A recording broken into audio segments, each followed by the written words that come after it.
Hello Vijay mummy friends, எல்லோரும் எப்படி இருக்குங்க? நான் ரொம்ப நல்லா இருக்கேன். இன்றைக்கி வந்து வீட்டில் ஈஸியாக நெய் எப்படி செய்கிறதுன்னுட்டு உங்களுக்கு காட்டலாம்னு நினைக்கிறேங்க. இது வந்து ஒரு 1/2 லிட்டர் பால் டெய்லி வாங்குவேங்க நான். அதோட 3 வீக்ஸ் சேர்த்து வச்ச வெண்ணங்க அது. பால் காசா மேலே ஒரு லேயர் மாதிரி வரும்ல, அது தமிழில் என்ன சொல்லுவாங்க தெரில.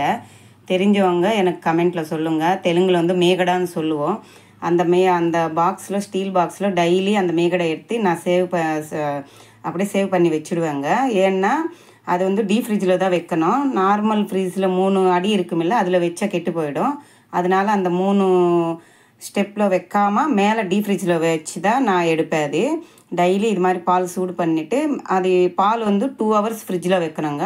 அப்போ தான் அந்த மேலே இருக்கிற அந்த லேயரு இது மாதிரி நம்மளுக்கு வெண்ணெய் மாதிரி வரும். 2 ஹவர்ஸ் கழித்து எடுத்துட்டு நான் வந்து இது மாதிரி ஒரு ஸ்டீல் கண்டெய்னரில் சேவ் பண்ணி வச்சுடுவேங்க. அதை அப்படியே போட்டு வச்சுட்டா நான் வந்து 2 வாட்டி சூடு பண்ணுவேங்க. 2 வாட்டி சூடு பண்ணால் கூட அந்த வெண்ணெய் வருது மேலே நம்மளுக்கு பாலில் இருந்து. இது வந்து கெட்டியாக இருக்குது. இதே மாதிரி தான் நான் வந்து அப்படியே டீப் ஃப்ரிட்ஜில் வச்சுடுவேன். எடுத்துக்கு அப்புறமா இன்றைக்கி வந்து நெய் காசலான்னுட்டு நான் வச்சேன். அது வந்து ரூம் டெம்பரேச்சர் வர வரைக்கும் ஐஸ் கட்டி மாதிரி ஆயிடுச்சு. அப்புறமா வந்து ரூம் டெம்பரேச்சர் வரைக்கும் ஒரு 1/2 hour வெளியே வச்சுட்டாங்க. வச்சக்கப்புறமா அது மாதிரி கொஞ்சம் கெட்டியாக இல்லாமல் லூஸ் ஆன மாதிரி இருந்துச்சு. அப்புறமா ஸ்டீல் பவுலில் போட்டுக்கிட்டு அது வந்து நான் மிக்ஸ் பண்ணிட்டேங்க. அப்படியே என்ன ஜில்லுன்னு இருக்கும் இல்லை, நம்ம தயிர் வந்து உறவை வைக்கணுமா, அது வைக்கணும்.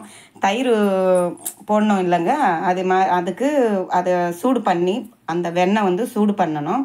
சூடு பண்ணிவிட்டு ஒரு அளவுக்கு சூடு ஆயிடுச்சுன்னா அதில் கொஞ்சோண்டு நம்ம தயிர் எடுத்துக்கிட்டு போட்டு மிக்ஸ் பண்ணிக்கணுங்க. மிக்ஸ் பண்ணிவிட்டு ஓவர் நைட்டு நான் வந்து ஓவர் நைட்டு வச்சுடுவேங்க. இந்த பால் அந்த தயிர் வந்து ஒரு ஸ்பூன் எடுத்து போடுறேன். அதில் போட்டுட்டு நல்லா மிக்ஸ் பண்ணிக்கணும். ஏன்னா ரொம்ப ஹீட்டாக கூட இருக்கக்கூடாது. நம்ம அந்த வெண்ணெய் இல்லை அது, அதனால் ரொம்ப ஹீட் இருக்கக்கூடாது. சும்மா அப்படி சூடாக இருந்தாலே போதும். எடுத்துகிட்டு அது நாம் சைடில் நைட் டைம் எப்போவுமே நான் அந்த நெய் செய்யும்போது நைட்டு ஃபுல்லாக அது மாதிரி வச்சுடுவேங்க. வச்சுட்டு காலையில் ஏந்திரிச்சு பார்த்தா இது மாதிரி நம்மளுக்கு எப்படியே டைட்டாக வெண்ணெல்லாம் ஒரு சைடு வந்துடும். அதோட தயிர் வந்து ஒரு சைடு கீழே கொஞ்சோண்டு வந்துடுங்க. அப்புறமா நான் வந்து அது மிக்சியில் போட்டுக்கிறேன். கையில் கூட செய்கிறாங்க. எனக்கு கையில் செஞ்சால் அது நல்லா வரல, எனக்கு தெரியாது. அதனால் மிக்சி எடுத்துக்கிட்டு ஐஸ் டியூப்ஸ் போடணுங்க. ஐஸ் டியூப்ஸ் போட்டு பாருங்கள், வெண்ணெல்லாம் ஒரு சைடு வந்துடுச்சு. நம்ம தயிர் உர வச்சோம்ல, அது ஒரு சைடு வந்துச்சு. அப்புறமா இது வந்து மிக்சியில் வந்து போட்டுட்டு ஃபஸ்ட்டு நம்ம ஐஸ் டியூப்ஸ் போட்டோம்ல, இது மாதிரி நோக்கியாக வருங்க. அதை வெண்ணெய் கட்டுது பாருங்கள் கையில். அப்புறமா ஐஸ் டியூப்ஸு தண்ணி எல்லாம் போட்டுடணுங்க. அது மாதிரி நம்ம மிக்ஸ் பண்ணிவிட்டு அதிலோனே நம்மளுக்கு வெண்ணெய் ரெடி ஆகிடுது.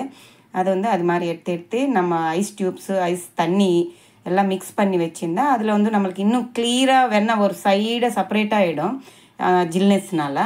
இது மாதிரி நம்ம வீட்டில் செஞ்சால் நல்லா சூப்பராக இருக்குங்க. அந்த டேஸ்ட்டு கூட நல்லா இருக்குது. பசும்பாலோடு செய்கிற நெய் இல்லை, அதனால் அந்த டேஸ்ட்டு கூட நல்லா இருக்குது. நான் இது மாதிரி நிறையா வருது. நான் 2 வாட்டி கழுவிட்டேங்க. இது மாதிரி 2 வாட்டி கழுவிட்டு நம்ம வந்து ஒரு வேளை லூஸாக இருந்துச்சுன்னா நம்ம திருப்பி கூட ஃப்ரிட்ஜில் வச்சுக்கலாம். திருப்பி ஃப்ரிட்ஜில் வச்சா திருப்பி அந்த வெண்ணெல்லாம் மேலே கட்டிடும் அந்த கூலிங்னஸ்னால். அது மாதிரி வச்சுட்டு நான் வந்து எனக்கு கொஞ்சம் லூஸாக தான் இருந்துச்சு. அது வெண்ணெய் க்ளீனாக வரல, அதனால் திருப்பி நான் ஃப்ரிட்ஜில் தான் வச்சேன். அந்த இப்போ வருது பாருங்கள், க்ளீனாக வந்துடுச்சு. அதெல்லாம் மேலே இருக்கிற அந்த வெண்ணெல்லாம் எடுத்துட்டேன். இது வந்து நம்ம மோர் மாதிரி இருக்கும். இது நம்ம தாளித்து கூட தயிர் சாதம் அந்த மோர் சாதம் மாதிரி சாப்பிட்லாம், இல்லை மோராக கூட குடிக்கலாம். எனக்கு வந்து அந்த பால் பசும்பால் இல்லை, எனக்கு அந்த ஸ்மெல் பிடிக்கலாங்க. அதனால நான் அது சாப்பிட மாட்டோம், வீட்டில் கூட கொடுக்க மாட்டேன். ஏன்னா அது இல்லாமல் 3 வீக்ஸ் இருக்கிறதுனால எனக்கு கொஞ்சம் பயம். அதனால் அது நான் வீட்டில் யூஸ் பண்ண மாட்டேங்க. அது அப்படியே வாரத்தில் வச்சுட்டேன். பாருங்கள், வெண்ணெய் வந்து எவ்வளோ அழகாக சூப்பராக கட்டிச்சு பாருங்கள். அவ்வளோதாங்க. இது மாதிரி 2 வாட்டி நல்லா ஐஸ் தண்ணியில் நல்லா மிக்ஸ் பண்ணி கலவணும். அப்போ அது மாதிரி கலவுனா தான் நம்மளுக்கு வந்து அந்த பால் எல்லாம் வெளியே போயிடும். இந்த 2வது வாட்டி திருப்பி கலவுறேன் நான். ஏன்னா பால் இருந்துச்சுன்னா வெண்ணெய் கெட்டு போயிடும் இல்லை, அதனால் திருப்பி இன்னொரு வாட்டி அலசணும் நல்லா. அது மாதிரி நல்லா அதில் பால் வர வரைக்கும் அந்த ஒயிட் கலர் இருக்கிற வரைக்கும் நம்ம கூலிங் தண்ணியில் தான் அலசி நம்ம தனியாக வச்சுக்கணுங்க. இது மாதிரி அலசி நல்லா மிக்ஸ் பண்ணிடணும். இல்லைன்னா நெய் காசும்போது அந்த நெய் வந்து 1 வீக்கே ஸ்மெல் அடிக்குங்க. அது மாதிரி ஸ்மெல் அடிக்குது.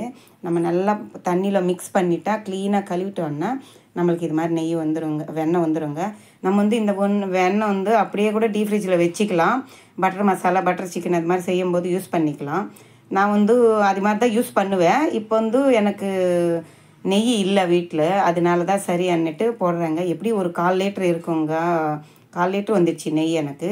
இது மாதிரி ஒரு ஸ்டீல் கடாய் எடுத்துக்கிட்டு அது வந்து ஃபஸ்ட்டு ஹை ஸ்பீடில் வச்சிடணுங்க. வெண்ணெய் கரையிற வரைக்கும் ஹை ஸ்பீடில் வச்சுட்டு இது மாதிரி நம்ம மிக்ஸ் பண்ணிகிட்டே இருந்தால் வெண்ணெய் வந்து நல்லா கரைஞ்சிடும். சூப்பராக அப்படியே மெல்ட் ஆகிடும். நம்மளுக்கு ஐஸ்கிரீம் மாதிரி இருக்குது பார்க்குறதுக்கு. அப்புறமா சூடு ஆகிட்டே வரும். கேர்ஃபுல்லாக அதை நல்லா மிக்ஸ் பண்ணிக்கோங்க. கிட்டேயே இருக்கணுங்க, இல்லைன்னா அது கொஞ்சம் தூரமாக இருந்துட்டு நல்லா பார்த்துட்டே மிக்ஸ் பண்ணிக்கணும். தீ பிடிக்காமல் இருக்கணும் கீழே. அதனால் அது வந்து ஸ்டீல் கடைனால உஷாராக இருக்கணும். அது மேலே கொட்டிக்காமல் பார்த்துக்கோங்க. கிட்டேயே இருந்துட்டு அது கலந்துகிட்டே இருக்கணும். அது கலைய மேலே ஒரு நுறுகு மாதிரி வருங்க. நுறுகு வந்துடுச்சுன்னா நம்மளுக்கு நெய் ரெடி ஆகுதுன்னுட்டு அப்புறமா சிம்மில் வச்சிடணுங்க. சிம்மில் வச்சுட்டா பாருங்கள், அது வந்து அப்படியே பல்பியாக இருக்கும் உள்ளே இருக்கிற வெண்ணெல்லாம். அப்புறமா முருங்கீரை போடலாம் ஸ்மெல்லுக்காக. நான் வந்து வெந்தயம் தான் போடுவேன், இல்லை வெத்தலை இலை கூட போடுறாங்க ஒருத்தர். எனக்கிட்ட இங்கே கிடைக்காதுங்க எனக்கு, அதனால் நான் வந்து வெந்தயம் தான் போடுவேன் அந்த ஸ்மெல்லுக்காக. சூப்பராக இருக்கும் ஸ்மெல்லு. இது அப்படியே அவள்தாங்க. நல்லா இதை பாருங்கள், வெண்ணெய் அப்படியே மெல்ட் ஆகிட்டு நல்லா சூடாகிட்டு நம்மளுக்கு நெய்யாக ரெடி ஆகிடுச்சுங்க. அவ்வளோதான். இது அப்படியே வச்சிடணுங்க. வச்சுட்டா நல்லா ஜில்லுன்னு ஆறிடுச்சுங்க. ஆறினக்கு அப்புறமா நான் வந்து ஒரு பிளாஸ்டிக் கண்டெய்னர் தாங்க இது. இப்போ லாஸ்ட் மந்த்து நான் சேமித்து வச்ச அந்த நெய் வந்து பாட்டிலில் இருக்குங்க. அந்த பாட்டில் கழுவி வச்சதுனால இதில் ஊற்றி வச்சேங்க. அப்புறமா நான் மாற்றிக்கிறேன். அவ்வளோதாங்க. அந்த வடைகட்டி எடுத்துகிட்டு நம்ம வடைகட்டினோன்னா அதில் இருக்கிற வெந்தயமெல்லாம் அதில் வந்துடுங்க. இது சாப்பிட்டா கூட உடம்புக்கு நல்லது தான். ஆனாலும் அந்த வெந்தயம் இருக்கிறதுனால வெந்தயம் பக்கத்தில் வச்சுட்டு நான் சாப்பிடுவேன், எனக்கு பிடிக்கும். அவ்வளோதாங்க. ஒரு 1/4 லிட்டர் கிட்ட நெய் வந்துருச்சுங்க. ஈஸியாக நம்ம வீட்டிலவே நம்ம நெய் செஞ்சுக்கலாம். அவ்வளோதாங்க. நல்லா வந்து சூப்பரான நெய் ரெடி ஆகிடுச்சுங்க. இந்த வீடியோ உங்களுக்கு பிடிச்சிச்சுன்னு நினைக்கிறேங்க. பிடிச்சிருந்தால் லைக் பண்ணுங்கள், ஷேர் பண்ணுங்கள், மறக்காமல் சப்ஸ்கிரைப் பண்ணி வச்சுக்கோங்க. நம்ம அடுத்த வீடியோவில் திரும்பி பேசலாம். பாய்.